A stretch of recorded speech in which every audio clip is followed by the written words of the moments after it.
Now see the symbol of भगवान विष्णु. भगवान विष्णु के 4 हाथ हैं. हाँ, ये 4 हाथ 4 काल, 4 दिशा को इंगित करते हैं.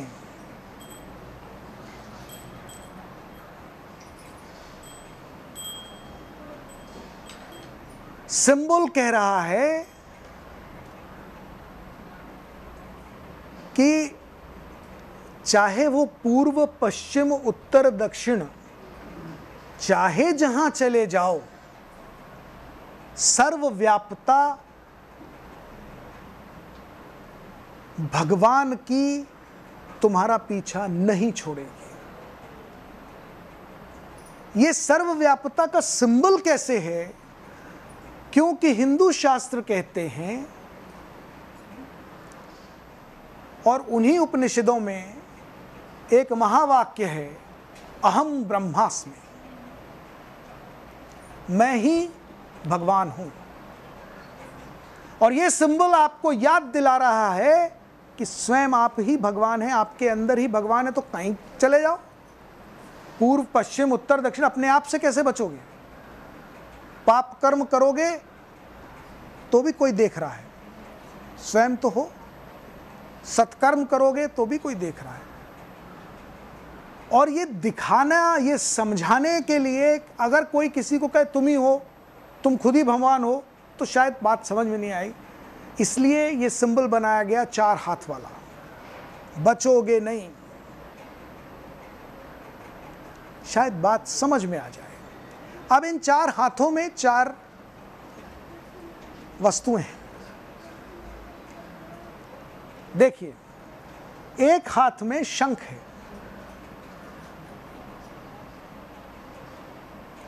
एक हाथ में चक्र है, एक हाथ में गदा है और एक हाथ में पुष्प है.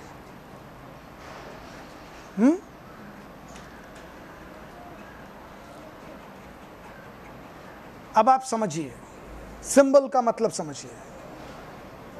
शंख,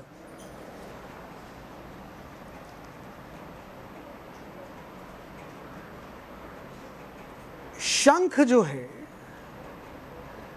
अगर आप में से किसी ने कभी शंख बजाया हो, तो शंख की ध्वनि बजाने के लिए एक विपरीत प्रक्रिया करनी पड़ती है. शंख सीटी की तरह नहीं बजा सकते आप, या किसी और म्यूजिकल इंस्ट्रूमेंट की तरह नहीं बजा सकते. अगर आपको विश्वास ना हो तो आज जिसके पास शंख हो जाके फूंक मारिएगा, आवाज नहीं आएगी.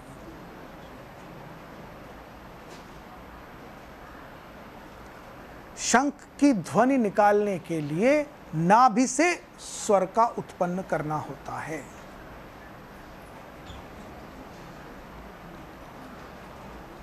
और नाभि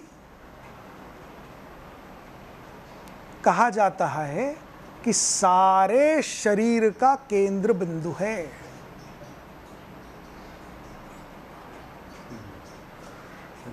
सेंट्रल फल्क्रम.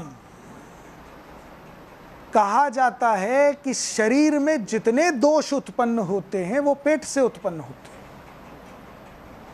जितनी बीमारियां, 99% बीमारियां, चाहे दिमाग की बीमारी भी हो, वो उत्पन्न नाभि से होती है, पेट से होती है.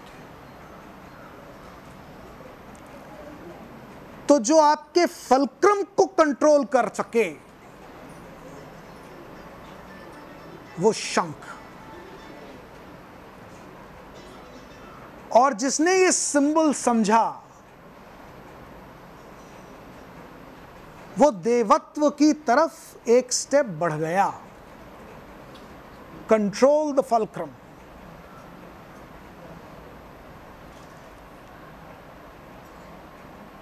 और भगवान कहीं नहीं, आप ही हैं. आप ही की नाभि से भगवान उत्पन्न हो रहे हैं. और शंख उसका सिंबल है, कहीं बाहर नहीं है। ये जो आकृति है ये आपके अंदर है। चारों चीजें मैं अभी सिद्ध करूंगा। स्वयं आप ही सत्यनारायण हैं, पहचानिए सिर्फ। दूसरा है चक्र।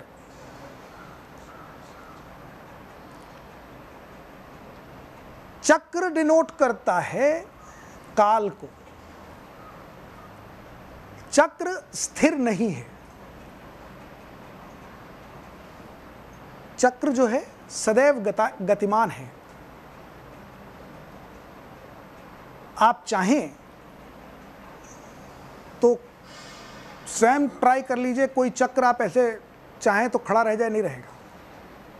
लेकिन अगर वो घूम रहा है तो किसी भी धुरी पे खड़ा रहेगा। लट्टू चलाया हमने बचपन में,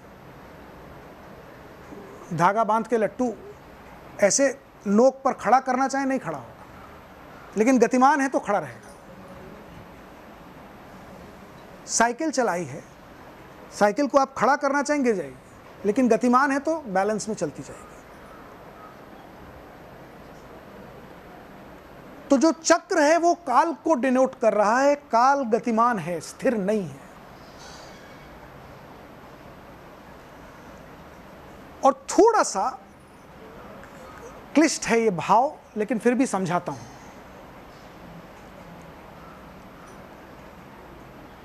कहते हैं कि यदि आप काल की रिलेटिविटी को नहीं समझेंगे तो आपके कष्ट का कोई अंत नहीं। रिलेटिविटी कैसे होती है मैं बताता हूं। आपने बचपन में अपने पेरेंट्स के लाइफ स्टोरी को सुना होगा कि आपके फादर ने कैसे अपने आप को स्टैब्लिश किया अपने लाइफ में, या आपकी मदर ने क्या क्या कष्ट उठाए, ग्रैंडफादर ने क्या किया, ग्रेट ग्रैंडफादर ने क्या किया। कोई बहुत कष्टकारक कहानी आपने सुनी भी हो, तो क्या वो कष्ट आज आप महसूस करते हैं? You just listen it interestingly, but don't feel that pain. क्योंकि आपका जो खुद का पेन है वही इतना ज्यादा है कि आप वो उनके पेन को तक तो पहुंचते ही नहीं।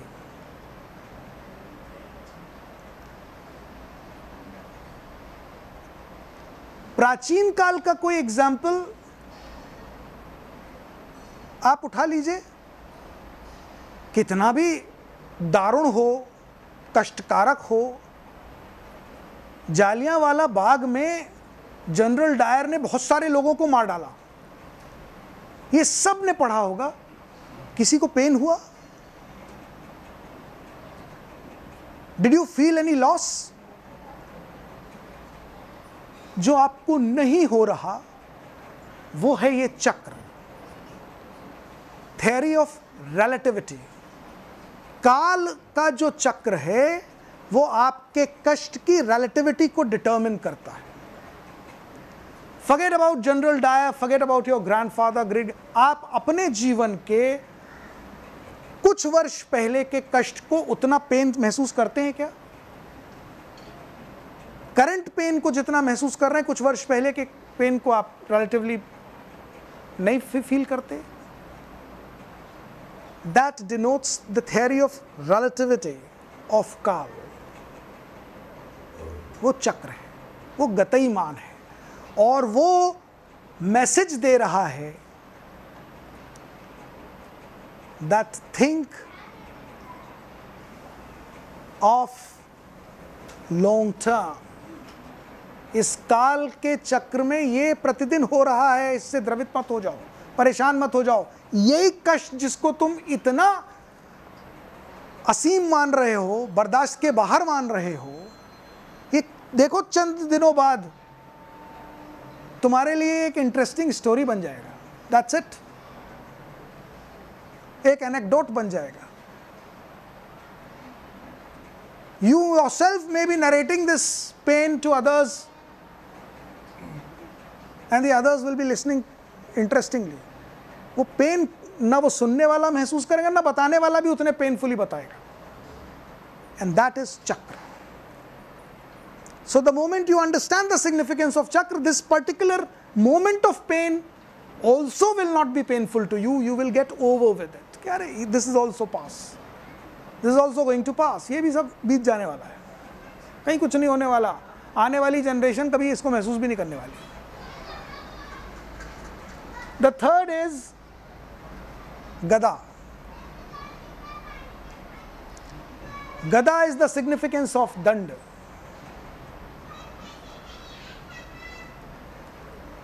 भगवान विष्णु का सिंबल आपको बता रहा है, जो मैंने सत्यनारायण की कथा का लास्ट मैसेज आपको बताया. बिवेयर ऑफ कॉन्सिक्वेंसेस, अदरवाइज दंड मिलने वाला है, बचोगे नहीं.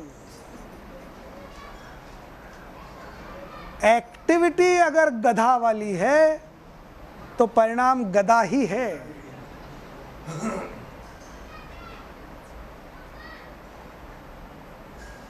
और चौथा है पुष्प. पुष्प भी कमल का है. ध्यान दीजिए, चौथा सिग्निफिकेंस. एक तरफ गदा, एक तरफ पुष्प है. एक्ट गधे वाला तो गदा, और यदि जन्म कीचड़ में भी हुआ पर कर्म उत्तम है तो पुष्प की तरह खिलोगे. चहुओर पुष्पों की वर्षा हो. तुम्हारा कर्म तुम्हारा प्रारब्ध निर्धारित करेगा. ये चार जो हाथ में आइटम्स हैं, इनका सिग्निफिकेंस जयशंकर जी के प्रश्न का उत्तर है.